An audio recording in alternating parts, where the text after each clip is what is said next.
ഒരു മാസം മുൻപ് ചൂരൽമലയിൽ പാലു കാച്ചിയ ശ്രുതിയുടെ വീട് ഇപ്പോൾ അവിടെയില്ല. അവിടെ ഇപ്പോൾ അവശേഷിക്കുന്നത് കേരളത്തെ തന്നെ പിടിച്ചുലച്ച മഹാദുരന്തത്തിന്റെ അവശേഷിപ്പുകൾ മാത്രം.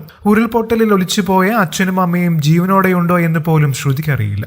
ദുരന്തത്തിൽ തന്നെ വിട്ടുപോയ അനിയത്തി ശ്രേയയുടെ മൃതദേഹം കണ്ടെടുത്തിരുന്നു. ജോലിക്കായി കോഴിക്കോട്ടേക്ക് പോയതിനാലാണ് ശ്രുതി മഹാദുരന്തത്തിൽ നിന്നും രക്ഷപ്പെട്ടത്.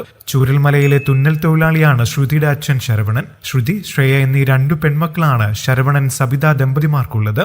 ഡിസംബറിൽ ശ്രുതിയുടെ കല്യാണം നിശ്ചയിച്ചിരിക്കുകയായിരുന്നു. ഇതിനുള്ള ഒരുക്കത്തിലായിരുന്നു കുടുംബം. കല്യാണത്തിനായി സ്വരുക്കൂട്ടിയ 15 പവനും 4 ലക്ഷം രൂപയും അടക്കമാണ് ഉരുൾപൊട്ടലിൽ മണ്ണിനടിയിലായത്. കഴിഞ്ഞ ആഴ്ചയാണ് ശ്രുതി ജോലിക്കായി കോഴിക്കോട്ടേക്ക് പോയത്.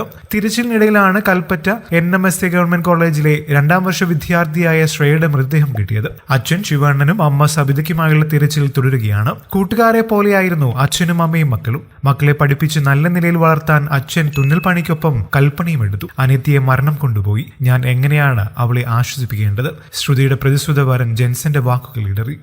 കൂടുതൽ വാർത്തകൾക്കും വിശേഷങ്ങൾക്കുമായി ഈ ചാനൽ സബ്സ്ക്രൈബ് ചെയ്യാനും മറക്കല്ലേ. നന്ദി.